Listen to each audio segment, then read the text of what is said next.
So welcome to session 3, our breakout session 3. My name is Christine Kickles. I'm with College of DuPage, and I'm joined by Tish Hayes, the other co-moderator. We welcome you to our session.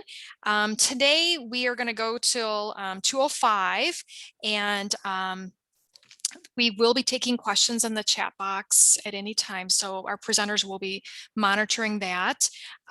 We also are running a live transcript of today's session, so if you want to toggle that off, hide the subtitles that is, you can just by, I think if you click on the 3 dots where it says more, you can take care of that as well. Tish, am I forgetting to say anything else about how we're going to function this afternoon? Sounds good to me. All right, welcome. All right, I'm going to turn it over to our presenters. Thank you. Perfect. Thank you so much, Christine.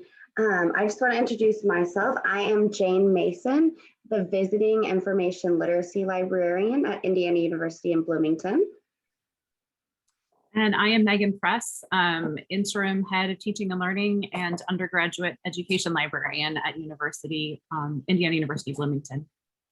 Yeah, and I just wanted to point out really quickly, at the top you can see ask a question at this link. It has been added to the chat, but this is just an easy way for us to collect your questions that we can answer during the last 10 minutes of our presentation.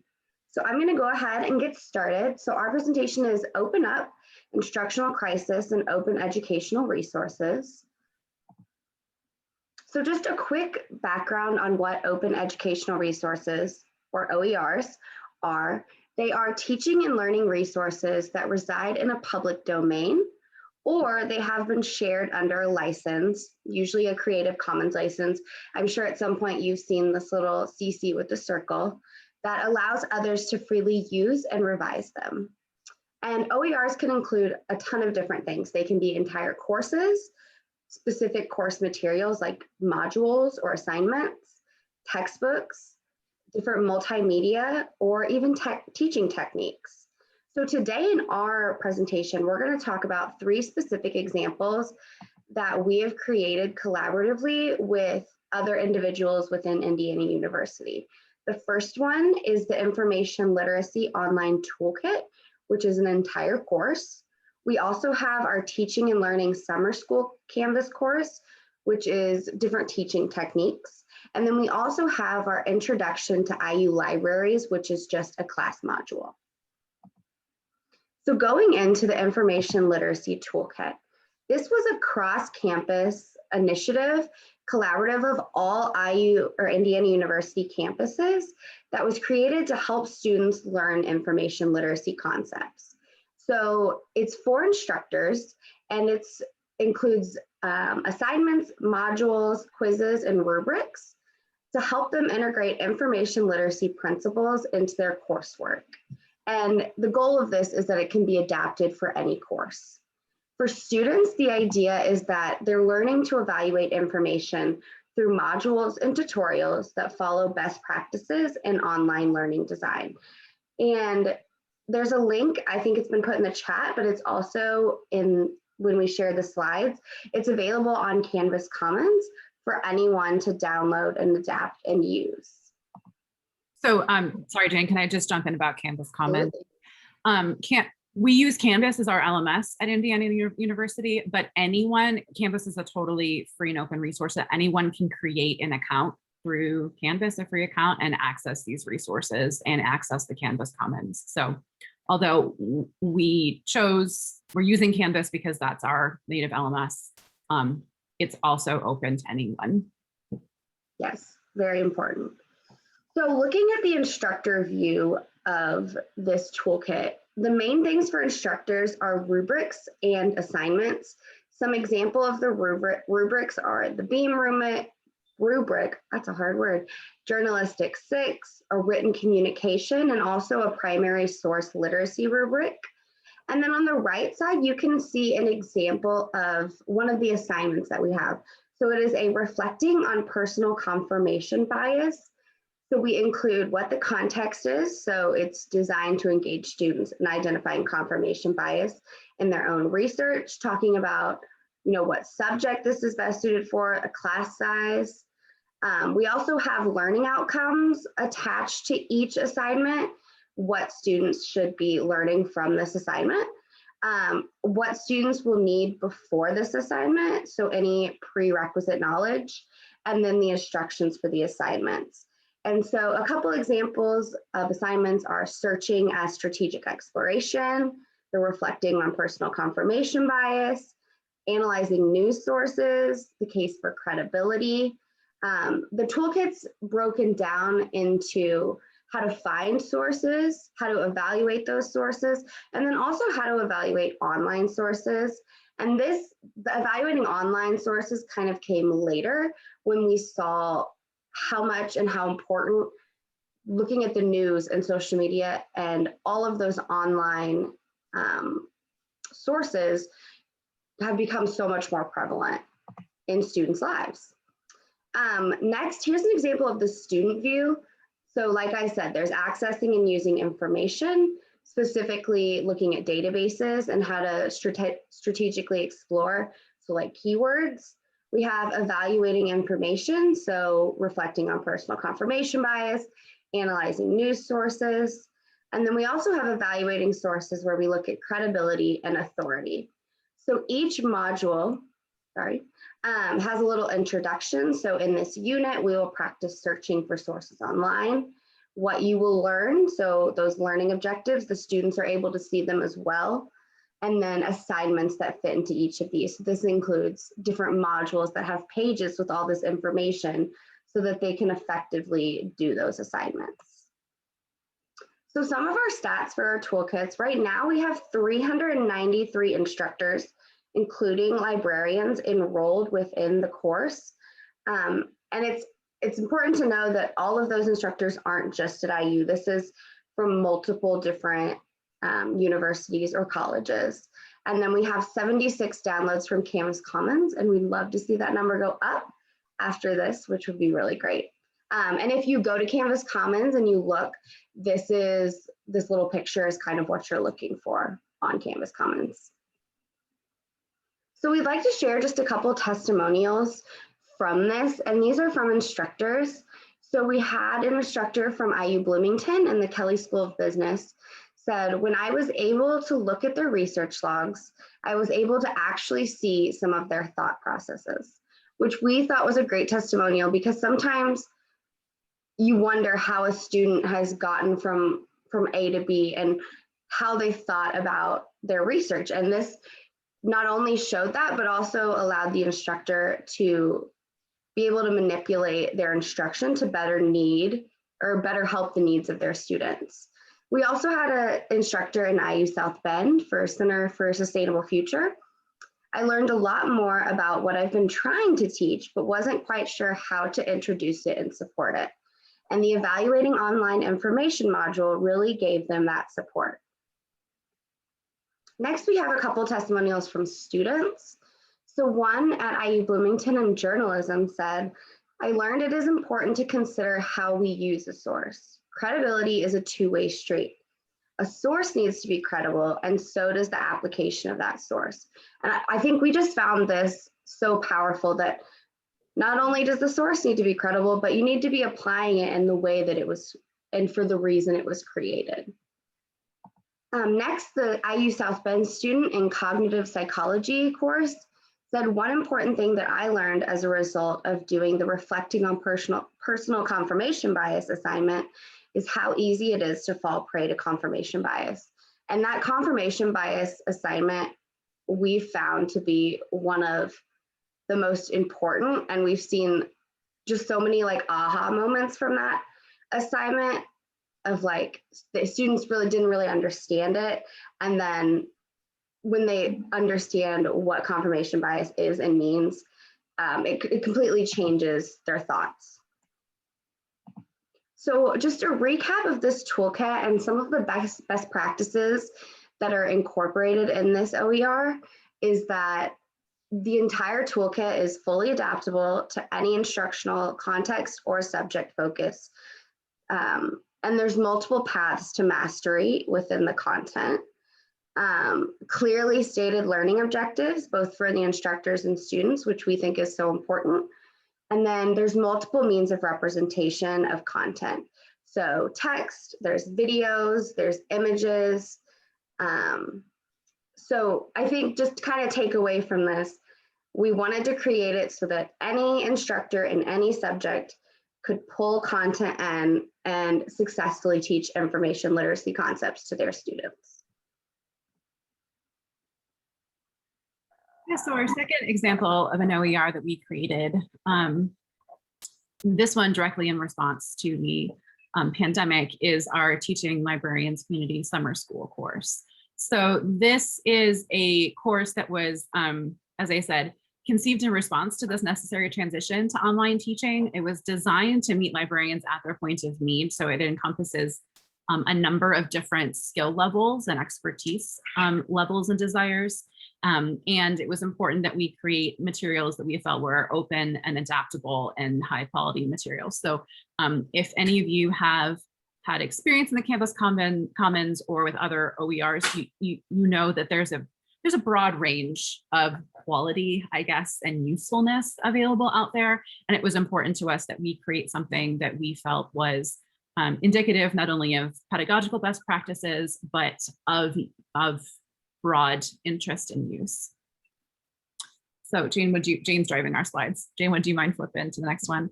So this course, what we did was our community of practice meets fairly regularly. And when we were thinking about transitioning to online teaching, I asked the community what they wanted, what they felt that they needed in order to do that successfully. And this course was born directly out of that needs analysis and that line of questioning.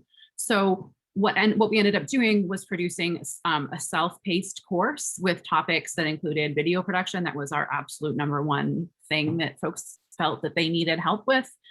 Accessibility for online learning objects, active learning in online spaces, Zoom for teaching, inclusive teaching pedagogy, infographic resources, and then a LibGuide refresher.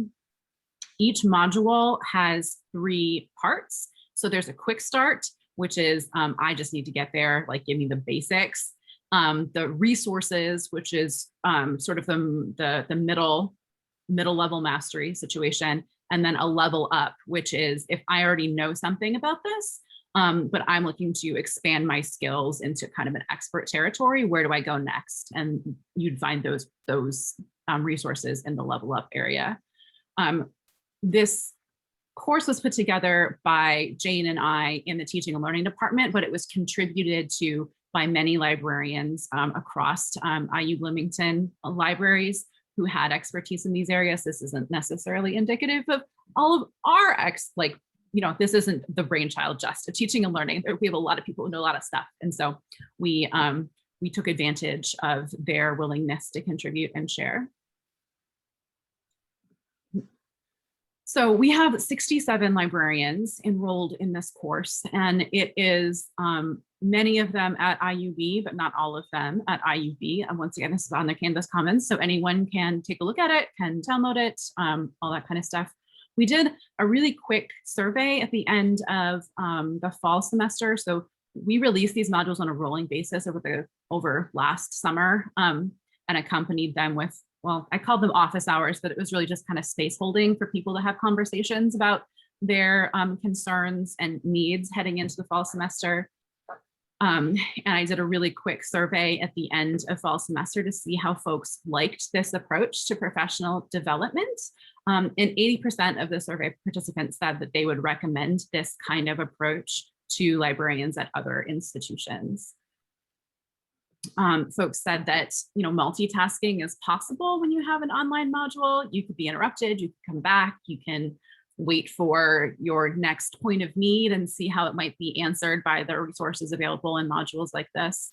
And then another librarian shared, I think these modules help me create more inclusive and engaging learning objects for students, which I know was a big concern of all of us heading into the fall semester.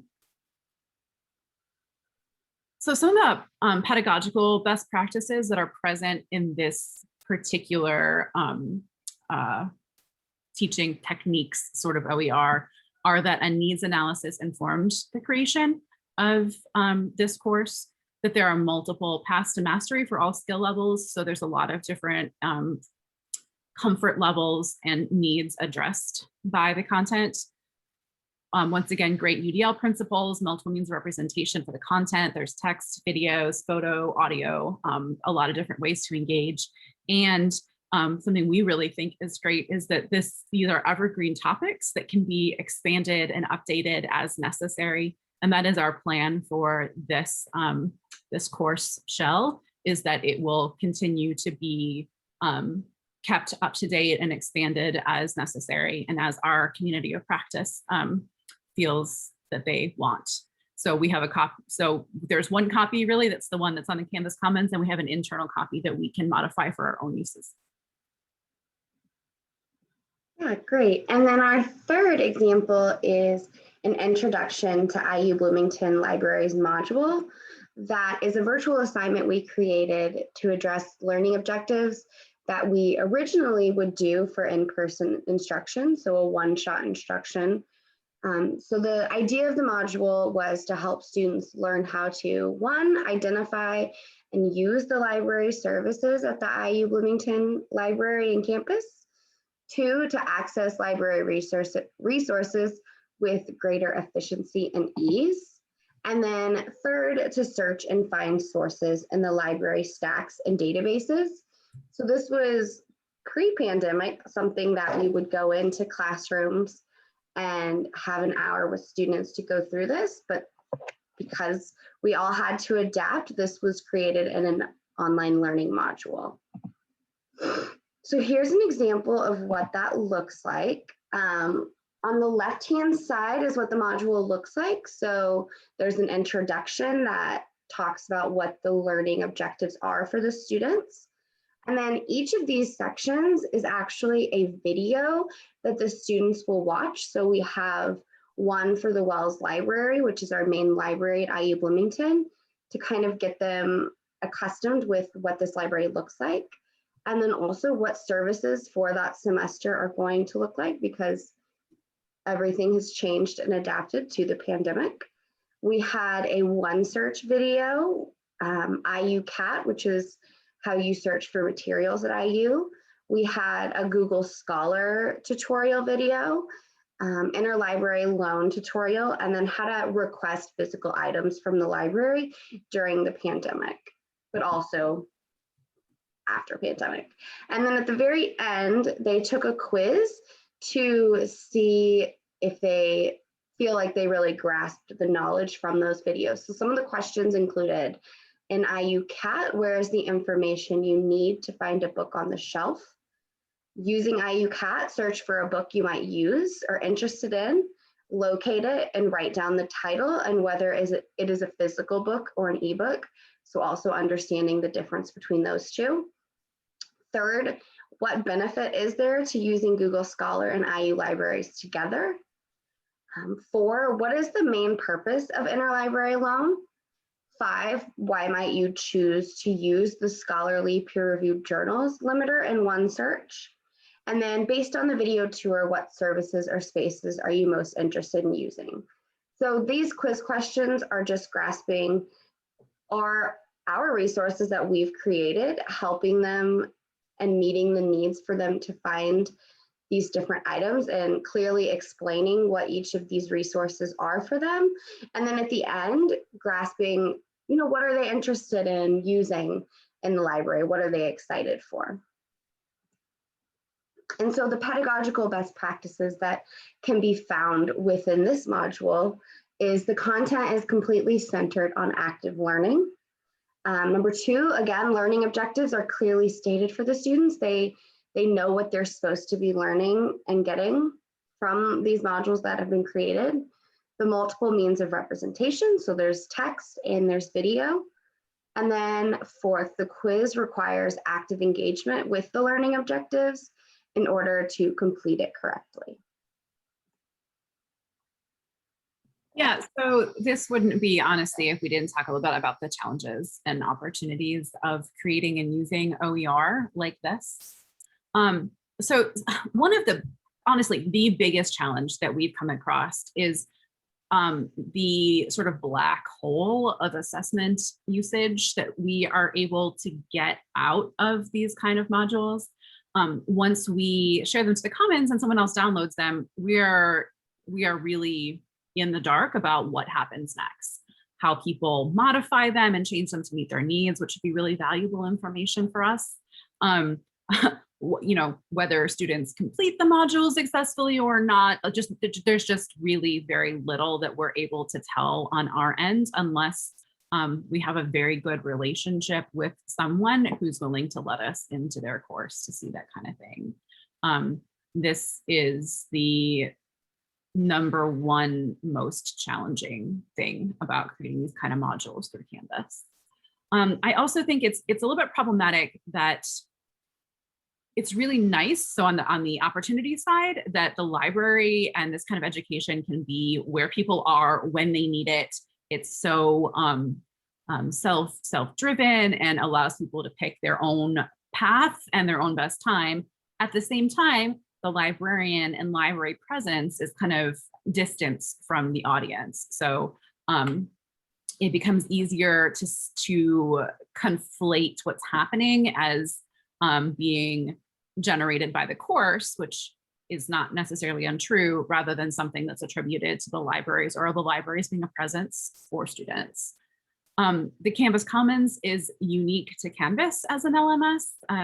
I'm happy to be corrected here, but I've asked around a little bit about the affordances of other LMS and creating OERs like this, and I'm told that Canvas makes this as easy as any of them do. And of course, you know, when you're creating content that's meant to be static for a while, there's a point at which you need to maintain and update the content that is there. So using these modules just is the ultimate in flexibility. For the faculty member, for the students, it can really be adapted to be whatever is needed to happen at that point in time. I think stuff like this is really transformational for information literacy instruction going forward, both within an institution, so how you might engage in instruction and the tools you might add to your tool belt for your information literacy program, and also within the information literacy community as a whole. So the ways in which we share with each other how we're approaching these things. You know, these conferences and hearing how people are doing these things right now is so great.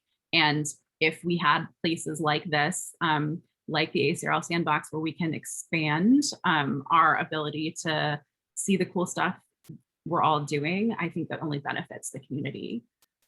I think it's so cool that, you know, librarians and libraries using an LMS creates conditions for shared experience and empathy with students and faculty. So for many librarians, it can sometimes feel like we're shut out of the LMS, and that's a significant place and educational space where we just don't really know what it looks like or feels like to be using the LMS as an instructor or to be using the LMS as a student. And using and creating these kinds of things can level that playing field and allow us to have better empathy with the experiences and better experiences on which to draw when we're talking with faculty and instructors about how to best meet their student needs. Obviously, the freeness, the freedom of resources, and so many of them being adaptable, being created for a particular purpose, but with the intent that someone else's purposes are going to be a little bit different is really, really powerful. And then, of course, this content persists beyond a course term. So students, because particularly Canvas, you can create a personal account. These are things that don't have to end with a degree, don't have to end with a course. They're available as persistent content beyond an educational end, I guess I would say. So that's about what we have to share with you all. Thank you so much for your time. We'd love to hear some more questions. I know there was a comment about our ask a question at this slides.app.google not working great. So you can feel free to throw any questions you might have into the chat box as well. And that would really help. Christine asked that she'd like to hear more about how we conducted our needs analysis for the Teaching Librarian summer school course. And honestly, that was like a big, it started off as a big Zoom meeting like this, where we all stared at each other in terror and said, how are we going to do that? And what do we need in order to feel like we could do this online teaching thing? And a lot of folks had suggestions or concerns about what they felt was going to be hard or going to be easy about doing it. And we kind of took all of that and synthesized this sort of outline of things. And I will say that there were multiple opportunities to talk over the course of a couple of weeks, and some of that content shifted, right? So there was an interest in talking about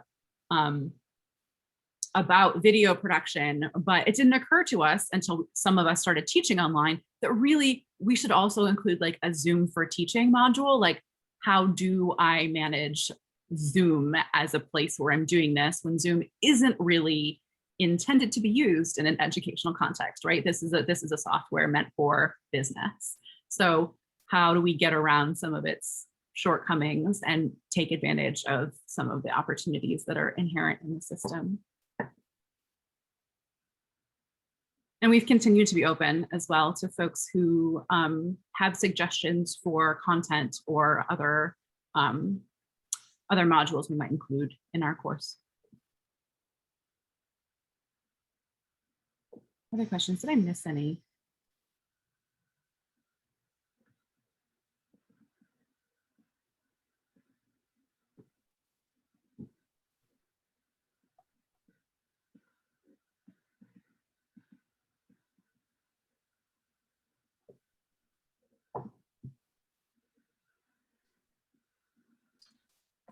Thank you, Jane and Megan. I mean, we can definitely have time. So if people are still mulling over how they want to ask something in the chat box, or if somebody wants to get on mic, that's fine too.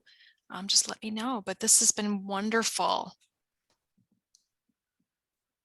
Yeah, I'm curious to know, actually, if I can ask a question back. I'm curious to know how you all prepared yourselves or prepared others to teach online coming up. Like, how did you approach that within your own spaces? Oh, thanks, Lynn.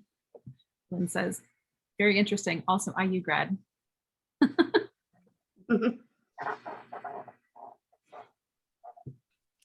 I can chime in real quick in that after we got done panicking, we all reminded each other that we had been preparing for years for this moment, right? As leaders on the campus, the library always felt like we had done a lot of online teaching and a lot of online connecting and reaching out with students and faculty.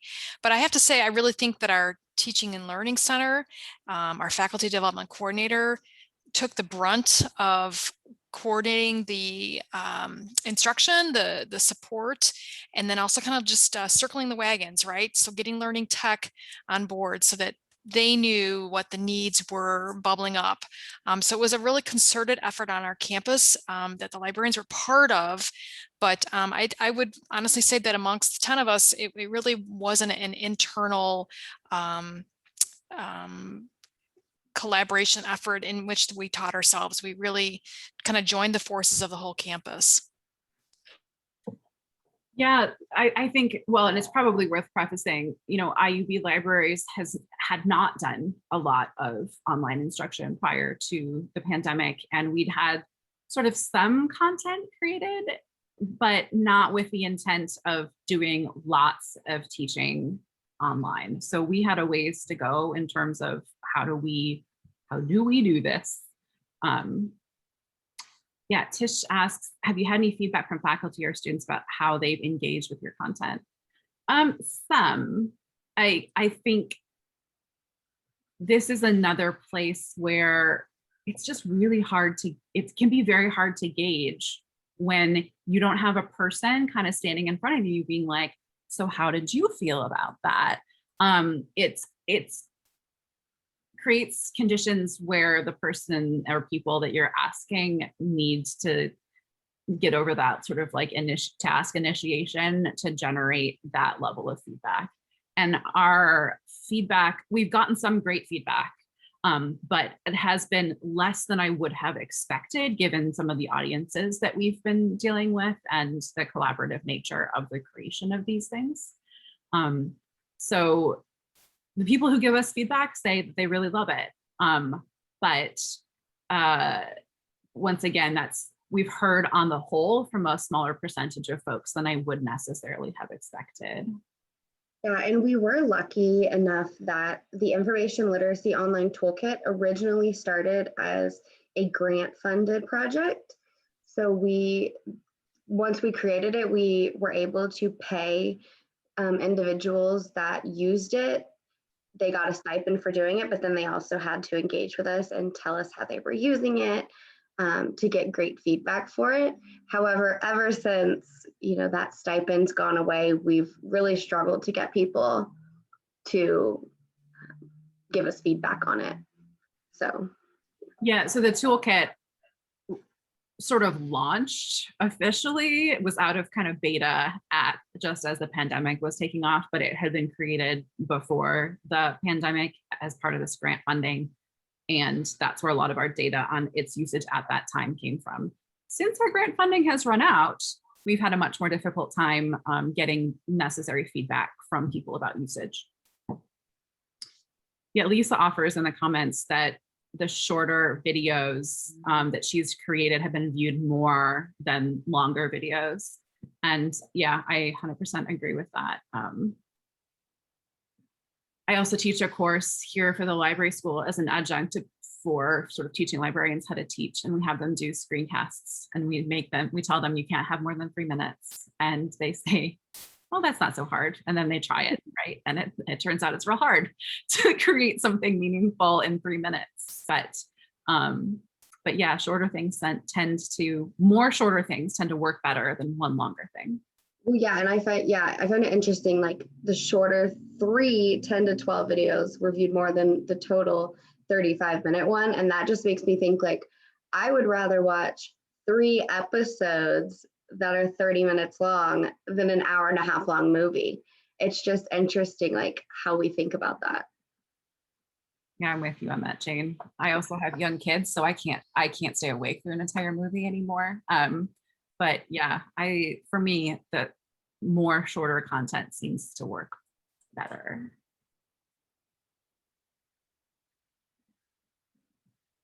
Yeah, Steve Brantley's sharing that they kind of had to jump headfirst into developing tutorials. Yeah. Yep.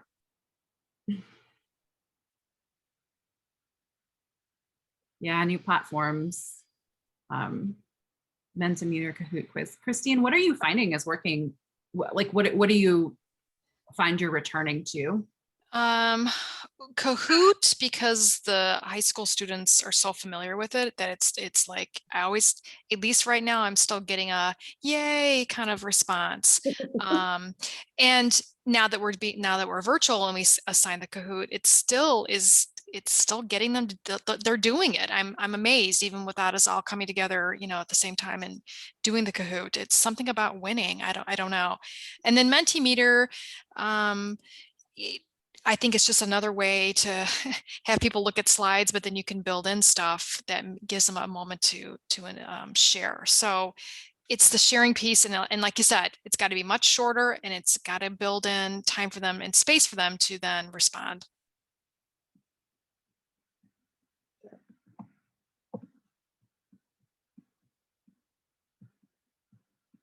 Yeah, I've been using Perusal in the library school course that I adjunct for, which is not something that our campus supports through Canvas, but it can be a Canvas add-on, and it's a platform where you can upload really like textual documents, and then students can read them and engage with them and engage with each other engaging with the textual documents. And I tell you what, talk about way more effective like engagement with readings. Like, I don't need to lead a reading discussion. I can just assign this to my students, and they talk to each other about it, and it's worked really well. Yeah, and there's also something called Jamboard that you can share a link to, and it's pretty much where they just put like Post-it notes up there. It's completely anonymous, but it's still getting them to share feedback or their thoughts on things. And I think being anonymous, people are more willing to share than putting their name behind something. Yes, Jamboard and Padlet. They're very similar, but they're both great.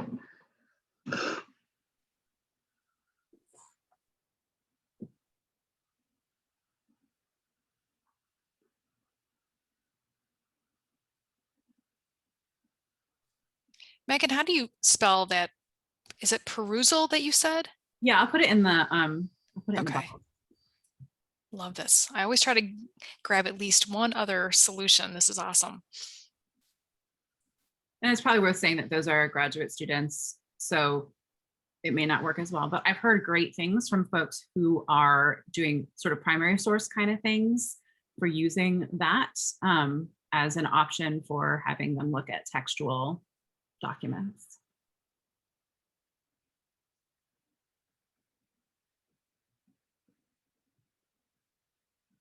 Yeah, +1 Camtasia.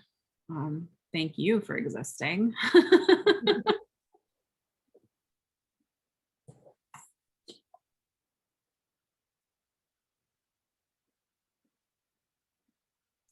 Are there any other questions about any of the approaches to creating OER?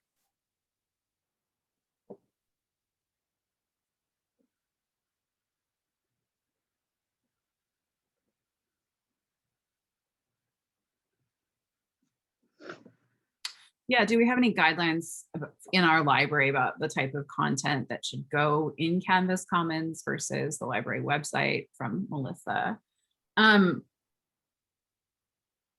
No, is the short answer to that question. If you talk to our user experience designer, she might have something different to say, but in practice, we kind of make those decisions individually and attempt to balance. So I think one of the tensions here when you're making choices about content to include or not include is to try and link to content, try not to create maintenance problems for yourself, right? So if you're going to put the library hours somewhere, like link out to the library hours and never write them in a document, because otherwise you're going to have to find all those places where you wrote that when they inevitably change. While at the same time trying to keep the student in mind, right? As a student, you're not going to click through a million links that say, for library services, click here. For library hours, click there. If you want to know if our elevators are working, you have to click on this other link. There are going to be times when it's more pedagogically appropriate to include that information in a module or in a LibGuide and not just link back to that maybe library website page. But we don't have any guidelines in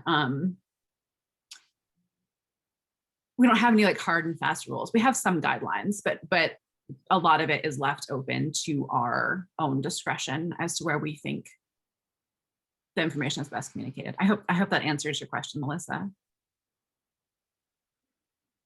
Yeah, and I think we create the content in the learning management system through Canvas and share it through Canvas Commons, but we also have links from our website to those. So anytime we adapt something on Canvas, when you click that link in our website, you'll go straight to it. Yeah, and Steve shares that, Creative Commons licensings are great, but the LMS barrier makes sort of duplicating content kind of laborious. And I would agree with that 100%, Steve. You might find that this is something you want to do and you wish you could just suck it in and,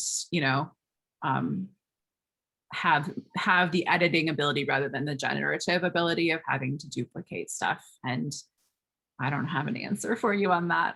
I wish it were different.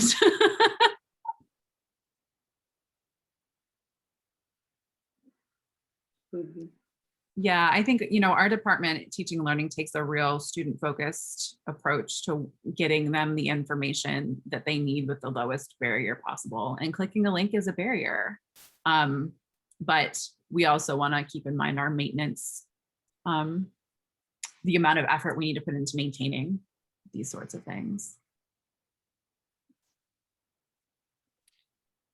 Okay, we are at 2:05, unless there's any last questions. But how about a round of applause for our presenters this afternoon? Thank you very much, Jane and Megan. I really appreciate your time and your expertise and your preparation for today. Thank you, thank you, thank you, thank you. Fabulous. we will reconvene tomorrow morning for our second keynote. So hopefully you all will find us Friday morning, once again at 9 o'clock Central Time. So thanks again, everybody. Thank you for having us.